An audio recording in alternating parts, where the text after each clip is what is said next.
Hello community, so great that you are back. Today we have some fun with reinforcement learning and we have a deeper understanding how reinforcement learning works. Years after we implemented it, now finally we understand it. Okay, let's start. The geometry of reinforcement learning learns in low curvature mathematical subspaces. And here we have the study of today, November 11, 2025, and this is done here by a person from the University of Texas at Austin during an internship at Meta.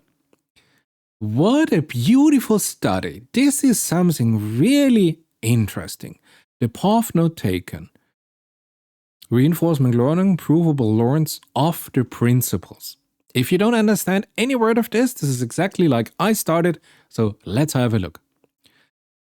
Reinforcement learning, you know, this is our main tool if you want to train our AI system. We have here, if you want here, supervised fine-tuning, but reinforcement learning is now the dominant learning methodology that we have. And it uses here simple to verify rewards to incentivize our AI to do some complex multi-step reasoning. So this goes hand in hand with the reasoning topics that I discussed here during the last weeks. And now we have a look at the mechanics, how we can improve the reasoning by improving the learning process of the AI itself. Now, I would say before you start to read this paper, you have to read this paper, because I had to read this paper because I did not understand the paper at the first run. So here we have, this is from May 2025, University of Illinois, reinforcement learning fine-tunes small subnetworks in LLMs. And they show us something beautiful here, something I was not aware, that reinforcement learning, substantial improvement, LLM downstream task, performance and alignment with the human values. Yeah, this is the reason why we did it, no?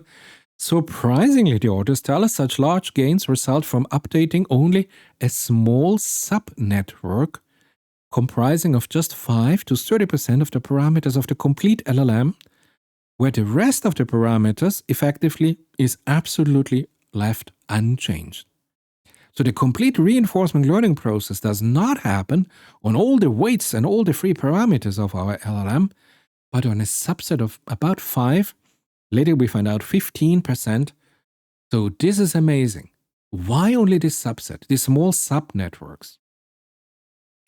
And they say the update sparsity is intrinsic now to the reinforcement learning methodology itself. Now, interestingly, it is affecting all the layers, because I thought, okay, maybe then some layers are activated. No, it is really affecting the reinforcement learning, all layers, and they are full rank. Let's have a look.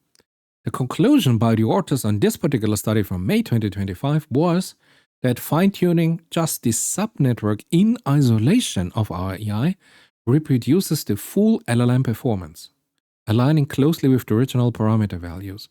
So they tell us, you know what, we don't have to train the model as a total of 1 trillion parameter, but in this complexity of 1 trillion free trainable parameter of the AI system, there's a tiny subnetwork. And if we identify this subnetwork, we isolate it, and we just train this subnetwork, which is much faster, we can do it much better, it's much smaller, maybe we can do it locally on our machine, we get the same result as we would have done this on the complete 1 trillion free trainable parameter model. This was already amazing, and this was here mid of May 2025. And now we build on this. You have seen in my last video where I talked about a new rack system, GSW, that it is powerful, but the efficiency depends on our ability to fine-tune the LLM, no? To post-train it here for its particular task in medicine, in physics, in mathematics, wherever you are, in finance, wherever you are working. And this leads now to a fundamental question, no? What are the actual parameter space dynamics of reinforcement learning with the verifiable rewards? And this is an open question. And now this second preprint that I just showed you investigates exactly now this open question, and doing so it uncovers a deep model condition optimization bias of reinforcement learning that seems to be a general feature of AI system. Absolutely interesting. I give you the first result already. I want to tease you a little bit and make you interested in this. The reinforcement learning update imposes an implicit Kullback-Leibler leash like an anchor effect, ensuring that the per-step drift from the current policy is small. Now you might say, well, this is self-evident. No, this is exactly why we implement the Kullback-Leibler divergent terms here, so that we have two different probability distribution in a high-dimensional space that we want to have them close by. No? This was the original reason for the Kullback-Leibler, but it goes deeper than that. And they focus here on to understand how this leash affects here the weight tensor, the change dynamics in all the layers and all the neurons here of the transformer architecture. So interestingly, so you can't move too much away from your primary policy distribution because we integrated Kullback-Leibler in reinforcement learning. No? And the authors tell us, let's call this a gate 1. So we have an on-policy reinforcement learning that implies here a one-step Kullback-Leibler leash effect. Which is, of course, this is why we did it. But now, talking also about framing and how we can represent this, all my talk up until now, you can say, hey, listen, I just wanted to see this in a formal language of mathematics, and this is it. Here you have it. Okay, maybe you need a little bit of more lemma, but this should be it. So the idea to follow is now, okay, I have a gate 1 to the location. The gate 1 supplies now a one-step Kullback-Leibler leash that bounds here the move, but it does not specify where the update lands in the architecture of our transformer, in which layer, in which depth. Regarding all the neurons, what is happening to the self-attention mechanism, explain this in more detail. And they came up with a gate 2 model. And they said, okay, now we have to look at the geometry of the model itself, because the model geometry determines where a Kullback-Leibler bounded step will go and update the tensor weights. So the authors proposed here a gate 2 based on a model geometry, where they argue that unlike a random initialized network, a well pre-trained LLM possesses a highly structured geometry from its learning process, spectral statistics on high curvature direction during the optimization, that determines where the Kullback-Leibler constraint update, the learning process, will go and affect what kind of tensors in what kind of layer structure in the transformer architecture. You see, we are back to the geometry. I have a particular video, multiple, on the geometry. And you might have noticed, but wait, is there not a paradox ahead? Yes, of course, this is the beauty. So the central paradox is now the disconnect between the effect and the modification. So now our reinforcement learning with verifiable rewards unlocks complex multi-step reasoning capabilities. This is why we do it. We want a more clever AI system. We want that the AI system has a deeper understanding and a longer reasoning process, and we train this with a reinforcement learning, while inducing, apparently, as I just showed you that you have to read this other study, sparse parameter updates. Not all the weights are touched and updated. Only a small subspace is responsible for this. How is this possible? You build a complete new behavior of a complete new AI system with a much deeper multi-step reasoning, and you just modify a tiny little bit from 5 to 30% of all the available tensor weights. And this was at first counterintuitive. No? It suggests that the learning mechanism is not diffuse, is not spread out over the complete architecture, but that it is highly targeted. And the question is now, if you were a scientist and you say, yes, I want to know this, what principle, mathematical principle, governs this targeting? Let's have a closer look. In the paper, of course, it is easy if you do it in mathematics, because then, yeah, if you have a PhD in mathematics and you go and you have a little bit of knowledge of theoretical physics and you understand the subspace analysis and you go with Weil-Mirsky, and yes, you can do it. But let me give you an explanation that is much simpler. Look at this. Do you see the paradox? Here an iron, kettlebell, or whatever you call it in English, and here a little cloud, a little bit water vapor. How is this possible? The geometry of the optimization landscape is now interesting. This is now gate 2 of this new paper. Well, to be honest, we have to put it a little bit more like this. And you know, I'm here sitting in the Austrian Alps, enjoying this here in the heart of Europe, so this is my mountain. But this is also here the landscape that we are talking about if we do an optimization process here, that we are learning something to an AI system. What are the mountain peaks? Those are the steep, jagged, and treacherous mountain ridges. Those ridges represent the model's principal subspaces, powerful core parameters that define its most fundamental capabilities learned during the pre-training. Hopefully you have here already long chain of thought structures where the model can learn this during the pre-training. And then during the post-training, so reinforcement learning and of course also supervised fine-tuning, but I will come to this later. Now this has to be coherent. And of course we have now to address the subspaces that were already trained in the pre-training. But how we do this? Let me just tell you here an analogon. Here a tiny step, if you have really steep here landscapes, causes here a massive change in your view. Because if you're here, you see this, but if you go just over there, you see maybe down to the valley or whatever. And the view is, of course, the model output. So whatever you change here, even a little tiny bit, because we have just a rough mountain terrain, this can have a massive effect on the reasoning capabilities of your LLM. Now let's frame this in a simpler process. Let's say we analyze this now from a perspective where we say we want to go from the policy divergence in a mathematical state of a policy of an LLM to the pure parametric space interpretation.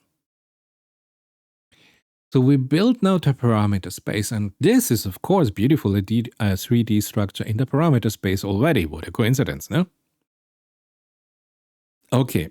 A change in the policy distribution of our AI during now the learning process, the post-training learning process, measured here by the Kullback-Leibler divergence itself, can also be related to a change in the parameter delta theta through the Fisher information matrix. BIM now acts as a metric tensor on the manifold on the probability distribution. And for a small parameter update delta theta, as I showed you, a little step here, the Kullback-Leibler divergence can be approximated by a quadratic form. It becomes so much easier. So the Kullback-Leibler leash from gate 1, remember, has to be close, imposes now a direct constraint on the parameter update itself. And this is now our new key equation. And it describes, if you want, an ellipsoid in the parameter space within which the update of the delta theta must lie. So we have now a region that constrained our update. And this is exactly what we have been looking for. We wanted to understand where the hell in this huge 1 trillion free parameter training space, where is it exactly that the update from the reinforcement learning happens. And now we have a subspace defined, an ellipsoid in the parameter space with particular measure. Now the gate 2 model geometry is now, if you want, the steering mechanism. FIM defines the local geometry of the loss landscape. Its eigenvalues, and you might say, aha, yes, of course. Lambda I represent here the curvature in the direction of its corresponding eigenvectors. Yes, of course, what else? So you see, this is now, if we go now to parameter space and we talk about spaces and curvature, we are back to a representation of eigenvalues and eigenvectors. As always, you see, we always come back to our good old ideas, theories, standard approaches, because we know how to work in those mathematical spaces of eigenvalues, eigenvectors, and now here build the model geometry and understand where the modification of the model geometry happen. Because these high curvature subspaces, and let's call them, if you have read the paper, you know, they are called now principal subspaces. What is it? This is just a space spanned here by the eigenvectors with a large eigenvalue lambda. This is it. This is all. This is our subspace definition of a principal subspace. And you already have a guess. Yes, of course. Okay, maybe in text, if you like it more in pure text. First, The Kullback-Leibler anchor, you remember gate 1, from on policy updates constrains now the update magnitude. Of course, this is why we have Kullback-Leibler. Crucially, the model geometry gate 2 steers this boundary update away from high curvature principal direction. This means the direction of the largest singular values in the weight tensor matrix structure into a low curvature spectrum preserving subspace. Holy cow, how is this possible? So this means that our reinforcement learning by verifiable reward doesn't climb the mountains here to go to the maximum, if you want, steep inclination, but it finds here rather a contour path around it. Interesting. So all the modifications are now performed in a low curvature spectrum preserving subspace. And when I tell you this, you know exactly what it means. Because here we just defined its eigenvalues represent a curvature in the direction of its corresponding eigenvalues. So you see, everything is understandable with a little bit of mathematics. So let's say, okay, great. So we go away from my high mountain peaks. We go now here in a soft rolling valleys. Beautiful, yeah? Now we are looking at the geometry of the optimization landscape where the optimization is happening. Now let's go into those subspaces. You can walk for a long time in a valley and your overall altitude and view changes very gradually. It's a low impact, low risk areas that follow here the nuanced adjustment. This is what we want. Now, mathematically, you know exactly a low curvature subspace is now, what we call in mathematics here, an off-principle subspace in the AI. This is now the space spanned by the eigenvectors with small eigenvalues.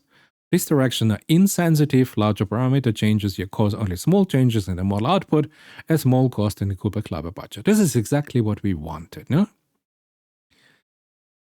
Guess what? The goal of the optimizer now is to find an update step delta theta that increases the expected reward as a large projection onto the gradient direction, while satisfying our constraint that I showed you as our main formula. And if you express the update delta theta in the basis of the eigenvector of FIM, the constraint becomes now simple this formula. And now you understand what is happening. So, in text, under the Kullback-Leibler leash, the RL updates tend to preserve the model original weight structure rather than destroy it. Of course, because this was trained during the pre-training phase that took a month or half a year. And if you do a reinforcement learning about some days, you don't want to destroy what you already learned. So this makes sense now. And this naturally favors the updates in the low curvature directions of the optimization landscape, which avoids now dramatic changes in the model behavior. Because this was originally, years ago, the intention of reinforcement learning. You just align the behavior of the model to certain human feedback. You don't want to change it to a complete new pattern of behavior. You just want to nudge it a little bit closer, be a little bit more friendly, be a little bit more logic. So this makes now absolutely sense, and we have now a mathematical understanding what's going on. We don't only have a mathematical understanding, but we also have an analytical understanding, because look at this. Just look a bit at the first one here. So we have here the reinforcement learning process. And now we have in those subspaces, if you want a rotation in the simplest form. No? So for the principal angle, we have here 0 degree, 1 degree, 2 degree, and you have some singular value, never mind it at all. But I just want to show you supervised fine-tune, no? The other post-training methodology. No?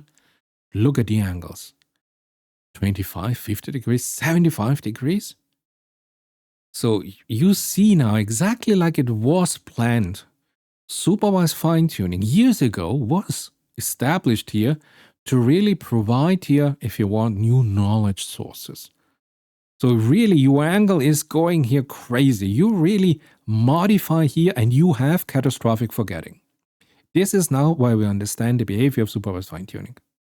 But if you do reinforcement learning in this subspace where, if you want, the deltas are now implemented on the tensor structure, on the weight structure, you see that the rotation in those subspaces is just minimal. We just align the behavior a little bit. It shows so beautifully now the difference between supervised fine-tuning and reinforcement learning. We should have understood this years ago when we built those systems, but, was just tried out, and if it works, let's go in production. Great. So this is the spectral geometry under supervised fine-tuning versus reinforcement learning on a particular model, of course, on a Q138B. Great. So you see now these principal weights, which is now defined as the weight with the largest magnitude after the lowering approximation. Remember LoRA, presenting now its most influential computational pathways. And the validity of this proxy is confirmed by the perturbation studies. Great, you can read about them, which shows that modifying these specific weights causes sharp reasoning performance degradation. Of course, as I just told you, no? What does it mean? This degradation is now directly linked to a high curvature region, supervised fine-tuning, where we really want to input new knowledge, no? And you can prove this via Taylor expansion here of the loss function, as done in the paper. But you know what? There's also a third gate, and you say, holy cow, yeah. And this is about precision. Gate 3 acts now as a lens, revealing here, if you want, this compass here on the low curvature subspaces where you have to move to.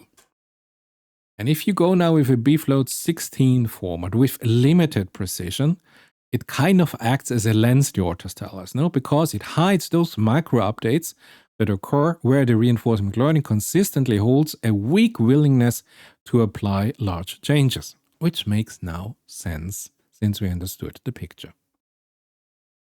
Okay, so let's say the precision gate, if you have it now as gate 3, reveals the observed sparsity as a superficial artifact. Micro updates directed toward principal direction are attenuated, softened out, by the limited precision of bfloat 16, while the effective learning occurs in the off-principal space for the reinforcement learning. So this means now our new main sentence that you should never forget: reinforcement learning by verifiable rewards learns off the principal space. So the principal weights act now as a proxy in this parameter space for the high curvature directions. If you still feel, I'm not really sure, I would personally recommend that you read this preprint now. This is from, my goodness, Berkeley, Dortmund, USA, Tsinghua University, Exeter, Eindhoven, Netherlands, Surrey, Guildford, Oxford. Beautiful. June 2025. Principal weight emerge after rank reduction for reasoning-focused supervised fine-tuning. This paper helped me a lot of understanding what I just explained to you, because here you find the basis for the argumentation that we went through with the latest paper. So, if you want to have a deep dive and you say, hey, I want to really understand this on a mathematical level, this is the paper for you. Because the authors here state, that the weights with the largest magnitude after a lowering approximation, LoRA, are the critical weights for the fine-tuning, which we call the principal weights in the transformer. And surprisingly, while magnitude-based sparse fine-tuning performs poorly as a baseline for the LLM fine-tuning, it becomes highly efficient after the rank reductions. And therefore, they said, we build now a new fine-tuning methodology they call LIFT. And LIFT, guess what, only updates the top 5% of the principal weight, the tensor structures, throughout the training. You see the same idea already done in June 2025, but now it comes all together into a coherent mathematical picture. You don't need all of them, because some of the weights just have the general learning experience. And with reinforcement learning, you don't want here a catastrophic forgetting of what you already learned.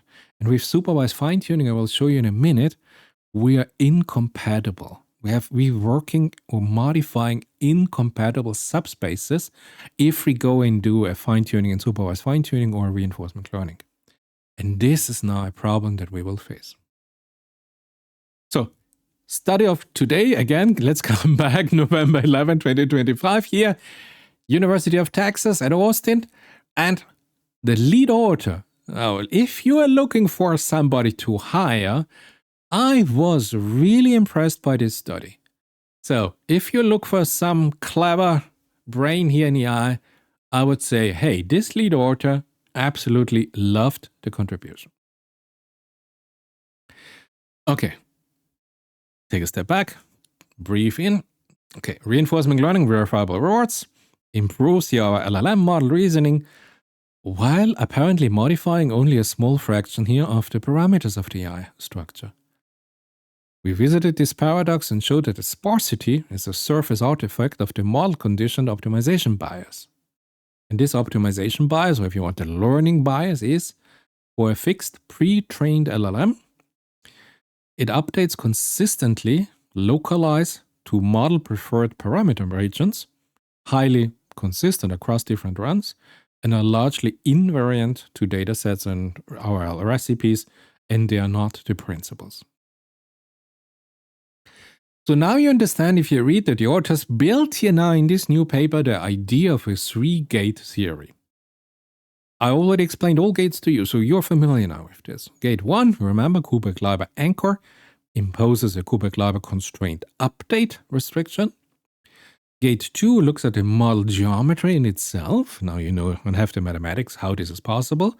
It steers the steps off the principal direction into the low curvature spectrum preserving subspaces. And gate 3 is about the precision, hides the macro updates. Great. So this study, if you want, is a first parameter level characterization of the RLVR learning dynamics. And this is the first study I have seen, and I think it is the first study overall.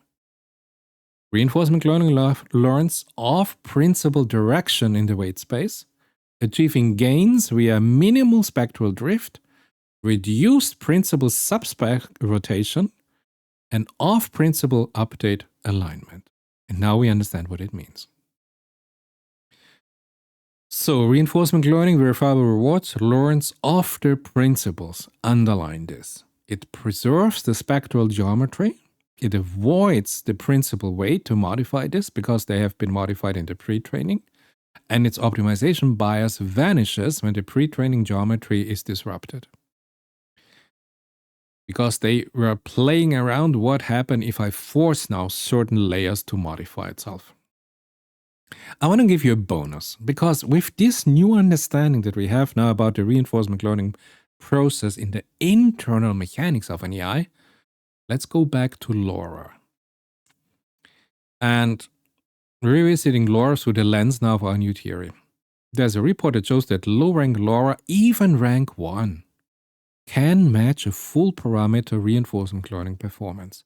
So our LoRA adapter are real powerful, as up to the ceiling of a full parameter reinforcement learning. Now, this theory now offers kind of an explanation. Huh? In the full parameter reinforcement learning, the effective updates lie, of course, as we just learned, off the principal direction and induce only small spectral changes.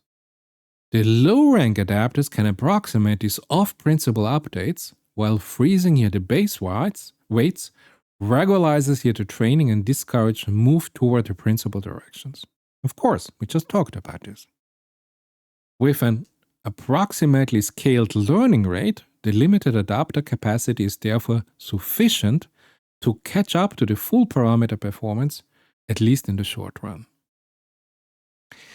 Now we have an understanding why LoRA works. Think about it, read the paper, try to really get it, try to feel this idea. Lowering adapters can approximate these off-principal updates because the RL training happens in those off-principal updates. And this is more or less the same training methodology.